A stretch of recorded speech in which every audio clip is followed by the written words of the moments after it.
Hello, Kevin. Hey, Joseph. Great T-shirt. Well, I'm glad you like it. And Oh, that's great.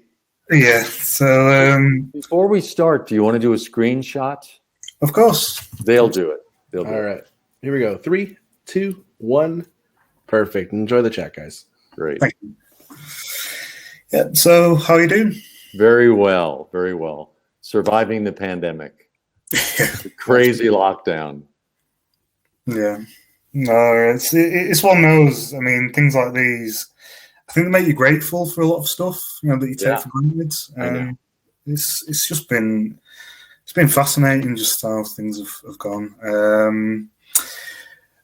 Massive fan of the show. It's an absolute pleasure to meet you. Thank you. When we get to the last minute, I'll tell you just how much. I do have one. I have a couple of questions, but I'll start with the first one. You studied at Juliard, which is very prestigious.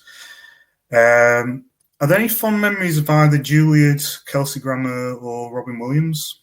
I'm sticking. Well, Robin and I lived together for 2 years. We were actually roommates. He was a very complicated man, very complicated. His outward persona was that of a mime.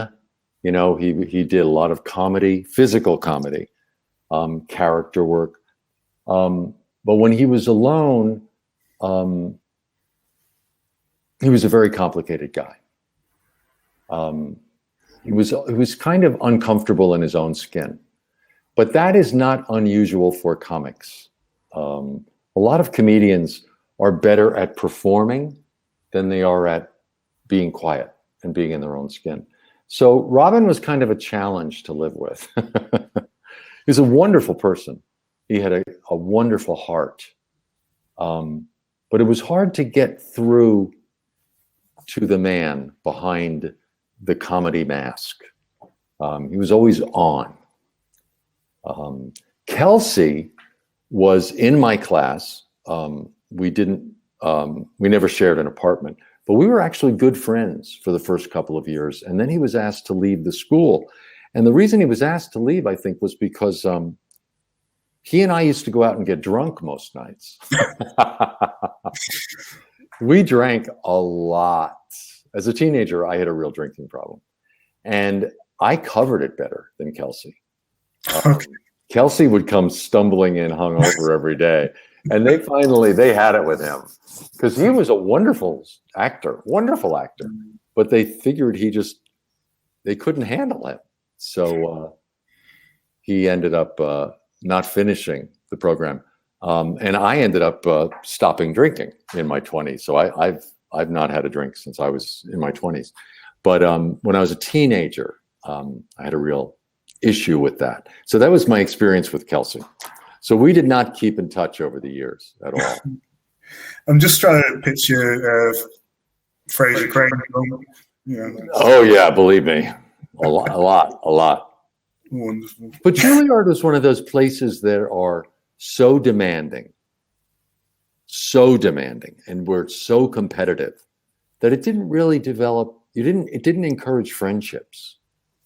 I didn't stay friends with many people from Juliard, which is sad because we all experienced 4 very intense years together. But, Christopher Reeve, Robin, Kelsey, there's a wonderful actress, Frances Conroy, Mandy Patinkin, Christine Baranski.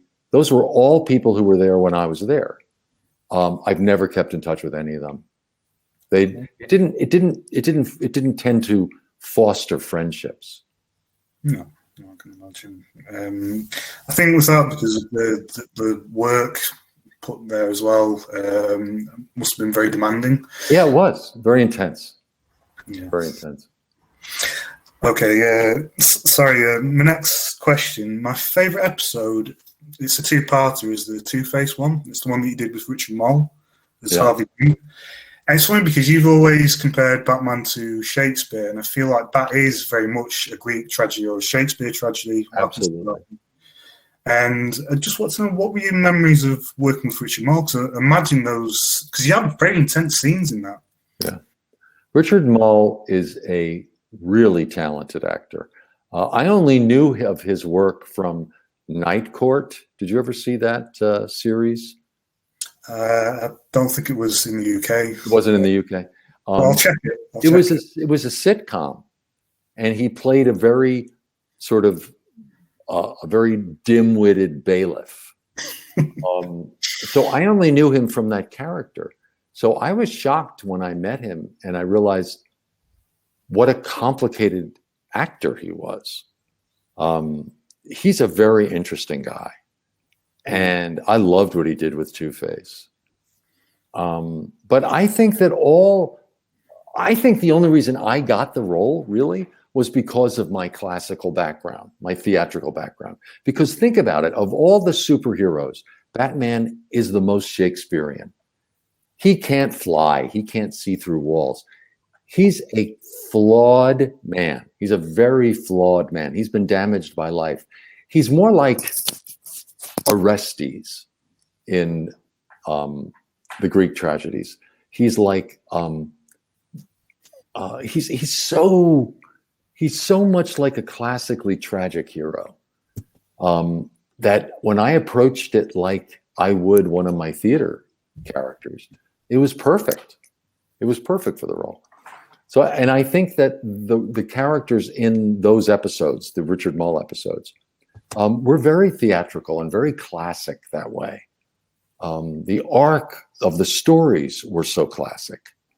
And I think that's why they resonated with you. I think that's why they resonate with the audience. They do. And to be honest, it's funny because with that episode, this was way before The Dark Knight. And actually, for that origin story, I actually prefer the Two-Face one rather than the Dark Knight one, because the thing that was excellent about the series was it built up, because in the original ones, in the previous episodes, he was a supporting character, so you got to generally get to like him, and see, because he's kind of like, in a way, he's more relatable than Batman because he doesn't wear a mask. He goes straight after the mob. He doesn't hide it. Doesn't have a secret identity. He's very brash, and that's what makes it so tragic when that happens, because it is a cautionary tale of why Batman wears a mask and right, to protect himself and to protect people. And I thought there's a scene at the end that I thought was so sad where, Batman, gets the coins, so then Harvey, can't kill Rupert Thorne. And you just see him completely melt down, just everything broken, where, he's lost his trust in Grace, someone that was kind of like that redeeming feature for him, something that kind of calmed him down. He feels betrayed because she unintentionally, she's concerned about him, so she tries to save him, but turns out, she drags him, gets Thorne in it without, unwittingly. And I thought that was so sad because watching as a kid, I remember, I hadn't been familiar with the Two-Face until later on, and I wanted him to pull through. And the tragic thing about the animated series was he never did. No, he didn't. He didn't. And he pays a huge price for it. Yeah. There's a tragic arc to that character that is so moving, It's interesting, it resonated with you so much when you were that age. It's interesting. Yes, I was 8 at the time. It's and it resonates with me even more at 34. I'll tell you how much of an impact it has, though. I'm sorry? I'll tell you how much of an impact that the show has. My dad is 65, and every now and then he'll have like a beer. He'll come out, this was like beforehand. We used to come over, before COVID, come around, have a beer, watch episodes, and that's how much of an impact the show had.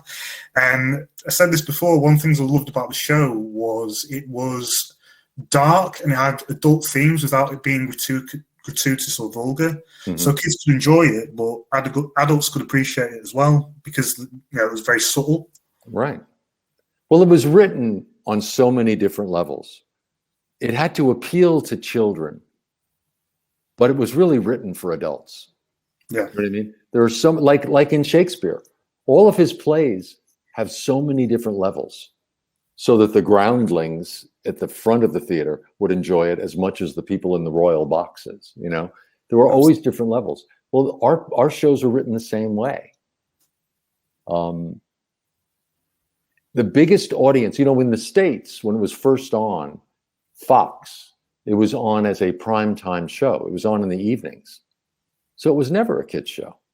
And eventually it got put on in the afternoons just to appeal to a bigger audience. But it was never written to be a kid's show. No. And that's what I like. It was something that, again, you know, kids could appreciate, but was, as you said, it was more for the adults. Right. But yeah, I just absolutely, I thought it was incredible. I really did, you know. And am I right in thinking that also that you and the gentleman that played Alfred, God rest his soul, Ephraim Zimbalist Jr. Am I right? Because there's times where I can hear different voices and I can hear your laugh with other characters, like different side characters. Am I right in thinking that you did additional characters? Like, oh, yeah. Yeah. The very first line in the very first episode of Batman the Animated Series, the first episode was called On Leather Wings, and it was about the Man-Bat. Security guard, aren't you? The very first line is a helicopter pilot, and he says, "What was that?" Yeah, I remember that. Well, that was me. Yeah. Oh, brilliant. I knew it. The first line of the whole arc of the Batman universe was me as the helicopter pilot. Brilliant. Oh, that's absolutely fantastic. Okay, well, I think we've only got 20 seconds, so I just want to say my goodbyes. Kevin, it's been an absolute pleasure. You don't know how much of a hero you've been to me. I hope that changes in the US, that you don't get a president like Lex Luthor, like the president in Superman and Batman Public Enemies. Thank you. I hope not. So I'll send you off with a Batman's quote. "It's not who you are underneath. It's what you do that defines you." Thank you, Kevin. Take care. And you.